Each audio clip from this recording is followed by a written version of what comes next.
Hello friends, आप सभी का अपने HDS ट्यूटोरियल पर स्वागत है। तो आज हम लोग इस वीडियो में जैकपॉट क्लास 9th का अगला वीकली टेस्ट मैथ का वेरी वेरी इंपॉर्टेंट क्वेश्चन देखने वाले हैं। आप लोगों का अगला वीकली टेस्ट 26 फरवरी 2024 को होने वाला है। उस दिन आप लोगों का मैथ का वीकली टेस्ट होगा। अच्छी तरीके से आप लोग तैयारी कीजिए। यहाँ पर आप लोगों को जो भी क्वेश्चन बताऊंगा सभी काफ़ी ज़्यादा इंपॉर्टेंट क्वेश्चन है, very very very important question है। अच्छी तरीके से आप लोग इसे याद कर लीजिएगा, आपका फुल मार्क्स आ जाएगा, एक नंबर भी नहीं कटेगा, 40 आउट ऑफ 40 आ जाएगा, ये मेरी गारंटी है। वीडियो में जो भी क्वेश्चन दिया गया है सभी को आपको अच्छी तरीके से प्रैक्टिस कर लेना है। तो चलिए अब हम लोग बढ़ते हैं अगला क्वेश्चन की ओर। क्वेश्चन पढ़ने से पहले आपको बता दूं कि आप लोगों का फाइनल बोर्ड एग्जाम 1 और 2 मार्च को होने वाला है क्लास 9th का। 2 ही दिन में सभी सब्जेक्ट का हो जाएगा। 1 मार्च को हिंदी इंग्लिश मैथ साइंस और 2 सब्जेक्ट को सोशल साइंस का एग्जाम होगा। तो आपको नीचे डिस्क्रिप्शन में लिंक मिल जाएगा बोर्ड एग्जाम से related very very very important question और मॉडल क्वेश्चन, दोनों को आप अच्छी तरीके से याद कर लीजिएगा ताकि आपका फाइनल एग्जाम में अच्छा मार्क्स आ सके। मैं आप लोगों के लिए आज से ही वायरल क्वेश्चन का सेट अपलोड करने वाला हूं, उसे भी जाकर जरूर देख लीजिएगा, डिस्क्रिप्शन में लिंक मिल जाएगा। तो चलिए हम लोग अब क्वेश्चन की ओर बढ़ते हैं। पहला नंबर का क्वेश्चन देखिए, निश्चित घटना की प्रायिकता क्या है? निश्चित घटना की प्रायिकता क्या है? 0, 1/2, 1 या 3/2। तो इसका सही आंसर हो जाएगा ऑप्शन नंबर तीसरा। निश्चित प्रायिकता या निश्चित घटना, निश्चित घटना की प्रायिकता होता है 1, इसको हमेशा याद कर लीजिएगा, निश्चित घटना की प्रायिकता 1 होता है। अब बढ़ते हैं नेक्स्ट अगला क्वेश्चन की ओर। सेकेंड नंबर, यदि किसी घटना की प्रायिकता PE से निरूपित होता है तो पहला ऑप्शन है PE स्मॉलर देन और इक्वल टू 0, दूसरा ऑप्शन है PE ग्रेटर देन और इक्वल टू 1, तीसरा ऑप्शन है 0 इज स्मॉलर और equal than PE smaller than और इक्वल टू 1, ऑप्शन नंबर चौथा है -1 इज स्मॉलर और इक्वल टू PE स्मॉलर और इक्वल टू 1। तो इसका सही आंसर हो जाएगा ऑप्शन नंबर तीसरा। इसको आप लोग याद कर लीजिएगा, PE 1 से छोटा और 0 से बड़ा होना चाहिए, 1 से छोटा और 0 से बड़ा होना चाहिए, इसको आप लोग याद कर लीजिएगा। अब बढ़ते हैं नेक्स्ट अगला क्वेश्चन की ओर। तीसरा नंबर का क्वेश्चन है, एक सिक्के को एक बार उछाला जाता है तो एक चित्त प्राप्त करने की प्रायिकता है। एक चित्त प्राप्त करने की प्रायिकता क्या होगा? सिक्का को एक बार उछाला जाता है, पहला ऑप्शन है 1/2, दूसरा ऑप्शन 1/3, तीसरा ऑप्शन 1/4, चौथा ऑप्शन 1/6। तो इसका सही आंसर हो जाएगा ऑप्शन नंबर पहला 1/2, 1/2। इसको आप लोग याद कर लीजिएगा, इंपॉर्टेंट क्वेश्चन है। फिर देखिए नेक्स्ट अगला 4 नंबर, एक पासे को 1000 बार फेंकने से प्राप्त परिणाम 2 की बारंबारता 150 है, इसकी प्रायिकता क्या है? पहला ऑप्शन है 3/20, दूसरा 20/3, तीसरा 2/150 और चौथा 2/1000। तो इसका सही आंसर हो जाएगा ऑप्शन नंबर पहला 2/3। इसको आप लोग याद कर लीजिएगा, इंपॉर्टेंट क्वेश्चन है। अब बढ़ते हैं नेक्स्ट अगला क्वेश्चन की ओर। 5 नंबर का क्वेश्चन है, निम्न में से कौन सी घटना प्रायिकता नहीं हो सकती है? निम्नलिखित में से कौन सी घटना प्रायिकता नहीं हो सकती है? पहला ऑप्शन 1/2, दूसरा ऑप्शन -1/2, तीसरा ऑप्शन 1/4, चौथा 1 है। तो देखिए 1 से बड़ा और माइनस में कभी भी कोई प्रायिकता नहीं हो सकता है। तो यहाँ पर ऑप्शन नंबर दूसरा सही हो जाएगा, क्योंकि ये माइनस में इसलिए प्रायिकता नहीं हो सकता है। अब बढ़ते हैं नेक्स्ट अगला 6 नंबर, अवर्गीकृत बारंबारता बंटन के लिए माध्य का सूत्र। अवर्गीकृत बारंबारता बंटन के लिए माध्य का सूत्र क्या है? तो इसका सही आंसर हो जाएगा ऑप्शन नंबर पहला। इसको आप लोग याद कर लीजिएगा, माध्य बराबर सिग्मा FI XI बटे सिग्मा FI। इंपॉर्टेंट क्वेश्चन है, माध्य निकालने समय भी काम आएगा। अब बढ़ते हैं नेक्स्ट अगला, ये सब आप लोगों को फाइनल एग्जाम में भी आ सकता है, इसलिए अभी से ही इसको याद कर लीजिए। देखिए नेक्स्ट अगला 7 नंबर, निम्न में 7 की संचयी बारंबारता क्या है? निम्न में 7 की संचयी बारंबारता क्या है? देखिए 7 की संचयी बारंबारता, यहाँ पर डाटा जो है वो 7 है, संचयी बारंबारता हम लोग जो भी फ्रीक्वेंसी रहता है बारंबारता उसको जोड़ते हैं। पहले 2 में 3 जोड़ देंगे तो 5 हो जाएगा, 5 में फिर से 5 जोड़ देंगे तो 10 हो जाएगा, तो 5 का संचयी बारंबारता 10 हो गया। पहला ऑप्शन है 5, दूसरा 10, तीसरा 19, चौथा 21। तो यहाँ पर ऑप्शन नंबर दूसरा बिल्कुल सही हो जाएगा। इसको आप लोग याद कर लीजिएगा, इंपॉर्टेंट क्वेश्चन है। अब बढ़ते हैं नेक्स्ट हम लोग देखिए 8 नंबर की ओर। 8 नंबर का क्वेश्चन है वर्ग अंतराल 20-25 की माप क्या है। तो देखिए कोई भी वर्ग अंतराल का माप निकालने के लिए हम लोग दोनों को जोड़ लेते हैं और 2 से भाग दे देते हैं। तो इसको जोड़ेंगे 20 जोड़ 25 बटे 2, अब जोड़ देंगे तो 45/2 हो जाएगा, काट देंगे तो 22.5 आ जाएगा। तो यही इसका आंसर हो जाएगा। देखते हैं, पहला ऑप्शन है 5, दूसरा 20, तीसरा 25, चौथा 22.5 यानी कि 22.5। तो इसका सही आंसर हो जाएगा ऑप्शन नंबर चौथा 22.5 है। अब बढ़ते हैं नेक्स्ट अगला 9 नंबर की ओर। गणित की परीक्षा में 5 विद्यार्थियों द्वारा प्राप्त अंक 55, 36, 25 से 62, 95 का परिसर है। तो इसका परिसर क्या होगा। पहला ऑप्शन है 70, दूसरा 273 और तीसरा ऑप्शन है 120, चौथा ऑप्शन है इनमें से कोई नहीं।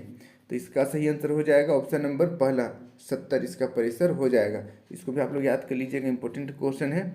अब बढ़ते हैं नेक्स्ट अगला 10 नंबर की ओर। आंकड़ों के अधिकतम और न्यूनतम मानों के अंतर को क्या कहते हैं। पहला ऑप्शन है परिसर यानी कि रेंज, दूसरा ऑप्शन है निम्न सीमा लोअर लिमिट, तीसरा ऑप्शन है ऊपरी सीमा अपर लिमिट, चौथा ऑप्शन है बारंबारता यानी कि फ्रीक्वेंसी। तो यहाँ पर जो अभी हम लोग 9 नंबर में परिसर निकाले थे 70, वो कैसे निकाले थे। तो यहाँ पर हम लोग आंकड़ों का जो अधिकतम मान है और न्यूनतम मान है उसको घटाए थे। यहाँ पर अधिकतम आप देखिएगा तो 95 है और न्यूनतम न्यूनतम न्यूनतम आपको 25 देखने को मिलेगा। इसको माइनस कर देंगे, 5 में 5 जीरो हो जाएगा और 9 में माइनस करेंगे 2 तो 7 बचेगा यानी कि टोटल मिलाकर 70 बच गया। तो इसलिए ऑप्शन नंबर पहला सही हो गया था। तो यहाँ पर अधिकतम मान को न्यूनतम मान से घटाने से हम लोगों को रेंज मिलता है यानी कि परिसर मिलता है। इसको आप लोग याद कर लीजिएगा, इंपॉर्टेंट क्वेश्चन है। अब बढ़ते हैं नेक्स्ट अगला देखिए 11 नंबर की ओर, यानी कि सब्जेक्टिव क्वेश्चन, बहुत ही ज़्यादा इंपॉर्टेंट क्वेश्चन है। 11 नंबर देखिए, आंकड़ों 14, 25, 14, 28, 18, 17, 18, 14, 23, 22, 14, 18 का बहुलक क्या होगा। बहुलक यानी कि जो सबसे ज़्यादा बार रिपीट होता है उसको बहुलक कहते हैं। देखिए 14 एक बार हुआ है, 2 बार हुआ है, 3 बार हुआ है, 4 बार हुआ है। बहुलक यहाँ बहुलक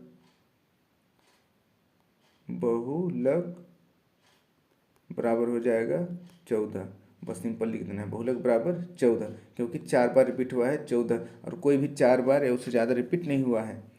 अब बढ़ते हैं नेक्स्ट अगला 12 नंबर की ओर। 12 नंबर का क्वेश्चन देखिए, एक क्रिकेट मैच में एक ओवर में 4 बार चौका लगता है, तो उस ओवर में चौका नहीं लगने की प्रायिकता क्या होगी। चौका नहीं लगने की प्रायिकता क्या होगी। तो यहाँ पर देखिए 4 बार चौका लगता है तो एक ओवर में 6 बॉल होता है, तो 2 बॉल बच गया, 2 बॉल में चौका नहीं लगा, 2/6, बस इसको काट देंगे, 2 1 2, 2 3 6 यानी कि 1/3 इसका आंसर हो जाएगा। तो चलिए इसको हम लोग तरीके से लिखते हैं, ठीक है। आपको इस तरीके से इसको लिखना है। देखिए उस ओवर में चौका नहीं लगने की प्रायिकता बराबर 2/6 बराबर 1/3, यही इसका आंसर हो गया है। इसको काट देंगे तो 1/3 आ जाएगा। इसको आप लोग नोट कर लीजिए, प्रैक्टिस कर लीजिएगा, बहुत ही ज़्यादा इंपॉर्टेंट क्वेश्चन है। अब बढ़ते हैं अगला क्वेश्चन की ओर। अगला देखिए 13 नंबर, 8वीं कक्षा के 30 विद्यार्थियों के रक्त समूह ये हैं, इन आंकड़ों का बारंबारता बंटन सारणी बनाएं। यहाँ पर देखिए, यहाँ पर रक्त समूह दिया हुआ है, ढेर सारा है, टोटल 30 विद्यार्थियों का है, ठीक है। तो चलिए इसका हम लोग बारंबारता बंटन सारणी बनाते हैं। देखिए हल, यहाँ ABO और AB 4 रक्त समूह हैं जिनकी उपस्थिति का 30 विद्यार्थियों के रक्त में परीक्षण किया गया है। इसको आपको लिखना है सेम। उसके बाद ये वाला आपको बंटन सारणी बनाना है। बंटन सारणी बनाना है इस तरीके से, आप पहले बॉक्स बना लीजिएगा, चार्ट बना लीजिएगा, इधर क्रम संख्या लिख लीजिएगा, यहाँ पर रक्त समूह लिख लीजिएगा और यहाँ पर A कै बार रिपीट हुआ है तो देखिए 9 बार, B कै बार रिपीट हुआ है 6 बार, O कै बार रिपीट हुआ है 12 बार, AB कै बार रिपीट हुआ है 3 बार, टोटल 30 विद्यार्थी हैं। अतः आपको नीचे लिखना है, देखिए सारणी से स्पष्ट है कि रक्त समूह ओ अधिक सामान्य है, ओ अधिक सामान्य है और रक्त समूह ए बी विरलतम है। ओ सबसे सामान्य है, देखिए अधिक है, फिर ए बी सबसे कम है 3, तो ए बी विरलतम है और ओ सामान्य है। तो इसको आप लोग प्रैक्टिस कर लीजिए। जैसे यहाँ पर लिखा हुआ है रक्त समूह और इधर विद्यार्थियों की संख्या बारंबारता, इसको आपको सेम टू सेम लिखना है। अब बढ़ते हैं नेक्स्ट अगला क्वेश्चन की ओर। अब बढ़ते हैं नेक्स्ट 14 नंबर की ओर। कक्षा 9वीं की विद्यार्थियों लंबाइयाँ यानी कि सेंटीमीटर में निम्न है। कक्षा 9 के विद्यार्थियों की जो लंबाई हो सेंटीमीटर में निम्न है 155, 160, 145, 149, 150, 147, 152, 144, 148 का माध्यक ज्ञात करें। इसका माध्यक ज्ञात करना है। तो चलिए इसको हम लोग सोल्व करते हैं। यहाँ पर देखिए सबसे पहले आपको काउंट करना है कि कितना संख्या है, कितना आंकड़ा दिया हुआ है, 1 2 3 4 5 6 7 8 9, यानी कि विषम है। 9 आंकड़ा दिया गया है, विषम है। तो यहाँ पर हम लोग फॉर्मूला लगाएंगे n+1/2वां पद, 2वां पद, ये फॉर्मूला। अगर यहाँ पर सम संख्या रहता तो अलग फॉर्मूला लगता। तो चलिए इसको हम लोग सोल्व करते हैं। सबसे पहले इसको हम लोग आरोही क्रम में सजा लेंगे। तो देखिए 14 नंबर का हल आपको इस प्रकार करना है। आंकड़ों का आरोही क्रम, इसको आरोही क्रम में पहले सजा लेना है। 144, 145, 147, 148, 149, 150, 152, 155, 160। फिर देखिए आंकड़ों की संख्या 9 है यानी कि विषम है। अतः माध्यक बराबर n+1/2वां पद। अब यहाँ पर वैल्यू रखेंगे, n का वैल्यू 9 है, एक फॉर्मूला से है /2वां पद। अब इसको सोल्व कर देंगे 10/2 यानी कि 5वां पद। अब गिनेंगे 5वां पद कौन सा है, 1 2 3 4 5 यानी कि 149 5वां पद है। यही हमारा आंसर हो जाएगा। अतः माध्यक बराबर 149 आंसर। इसका आप लोग प्रैक्टिस कर लीजिएगा। इस तरीके से आप लोगों का फाइनल एग्जाम में भी क्वेश्चन आ सकता है, इसलिए अभी से ही इसको प्रैक्टिस कर लीजिए। बस वीकली टेस्ट के लिए नहीं, फाइनल बोर्ड एग्जाम के लिए भी आप लोग पढ़ाई कीजिए। चलिए अब बढ़ते हैं नेक्स्ट अगला क्वेश्चन की ओर। अगला क्वेश्चन देखिए 16 नंबर। निम्न सारणी से एक फैक्ट्री में काम कर रहे 60 कर्मचारियों का माध्य वेतन प्राप्त करें। यहाँ पर देखिए 60 कर्मचारियों का माध्य वेतन प्राप्त करना है। जैसे 3000 लगभग 16 विद्यार्थियों को मिलता है और 4000 12 कर्मचारियों को, ठीक है, विद्यार्थियों को नहीं, कर्मचारियों को। और 4000 12 कर्मचारियों को मिलता है, 5000 10 कर्मचारियों को मिलता है, 6000 8 कर्मचारियों को, 7000 6 कर्मचारियों को, उसी प्रकार 8000 9000 10000 सब यहाँ पर दिया हुआ है। टोटल 60 कर्मचारी है। तो चलिए इसका हम लोग माध्य निकालते हैं। तो सबसे पहले आपको इस तरीके से सारणी बना लेना है। यहाँ पर देखिए सैलरी रुपीज़ में यानी कि वेतन लिखना है, फिर नंबर ऑफ एम्प्लॉय लिखना है, कर्मचारियों की संख्या, और सैलरी को यहाँ पर XI बताएंगे हम लोग, और नंबर ऑफ एम्प्लॉय ये FI हो जाएगा, फ्रीक्वेंसी। अब यहाँ पर दोनों का मल्टीप्लाई FI XI हो जाएगा। यहाँ से यहाँ तक तो सेम क्वेश्चन में ही दिया हुआ है, कोई दिक्कत नहीं है। उसके बाद यहाँ पर देखिए हम लोगों को सीखना है FI XI निकालने में। तो FI XI दोनों को बस मल्टीप्लाई कर देना है। 3000 को 16 से मल्टीप्लाई कर देंगे 48 से 1000 हो जाएगा, 4000 को 12 से मल्टीप्लाई कर देंगे 48000 हो जाएगा, 5000 को 10 से मल्टीप्लाई कर देंगे 50000 हो जाएगा, 6000 को 8 से मल्टीप्लाई कर देंगे 48000 हो जाएगा। इस तरीके से पूरा हम लोग FI XI निकाल लेंगे। उसके बाद नीचे योग में देखिए 60 कर्मचारी हैं, यहाँ पर भी पूरा योग कर देंगे, जितना भी FI XI आया है सबको जोड़ देंगे। उसके बाद यहाँ देखिए सिग्मा FI 60 हो जाएगा, सिग्मा FI XI हो जाएगा 30 5000 यानी कि 3,05,000, 3,05,000 हो जाएगा। अब यहाँ पर देखिए माध्य का फॉर्मूला होता है sigma FI XI by sigma FI। बस वैल्यू पुट करेंगे यहाँ पर 3,05,000/60।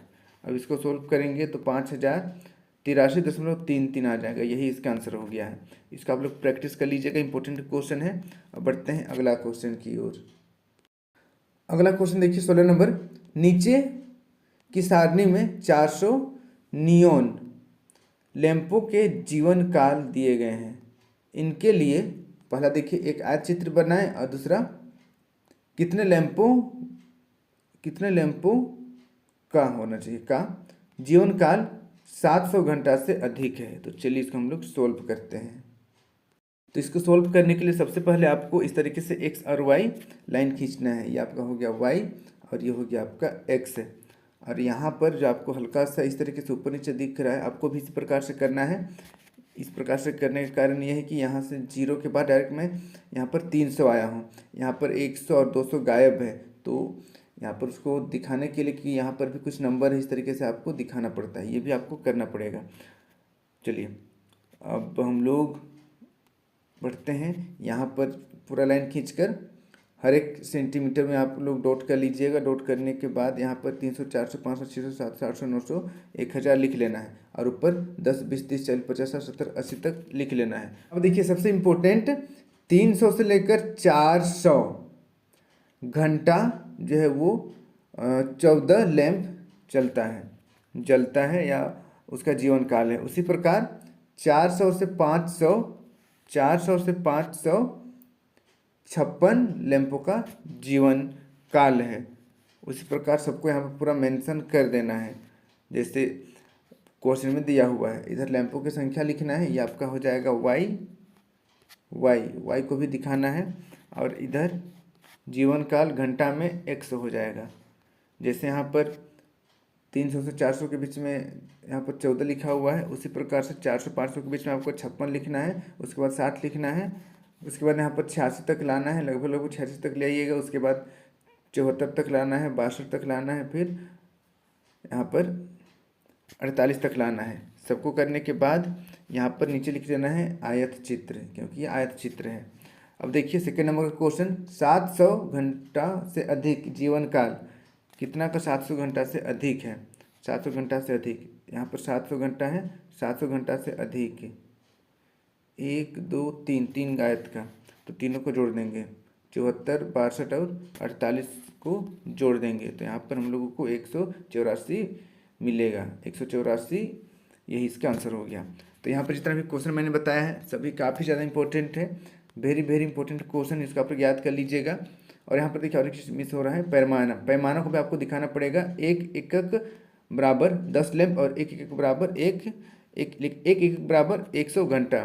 जिससे यहाँ पर देखिए लैंपों की संख्या में 10, 20, 30 लिए हैं तो 10 इसका एकक हो जाएगा। उसी प्रकार नीचे जीवन काल आवर जो है, जीवन काल जो घंटा है उसमें यहाँ पर 100 200 लिए हैं तो 100 यहाँ पर एकक हो जाएगा। इसको आप लोग लिख लीजिएगा बगल में। और मैंने आप लोगों के लिए जो भी मॉडल क्वेश्चन अपलोड किया है फाइनल एग्जाम के लिए 1-2 तारीख के लिए, नीचे डिस्क्रिप्शन में लिंक मिल जाएगा, उसको जाकर जरूर देखिएगा। फिर वेरी इंपॉर्टेंट क्वेश्चन अपलोड कर दिया, उसे भी जाकर जरूर देखिएगा। उसके बाद आज से मैं वायरल क्वेश्चन अपलोड कर दूंगा, उसे भी देख लीजिएगा। तो बस आज के लिए इतना ही। चैनल को सब्सक्राइब कर लीजिएगा और सभी दोस्तों के साथ वीडियो को शेयर कर दीजिएगा। Thank you for watching video. जय हिंद, जय भारत।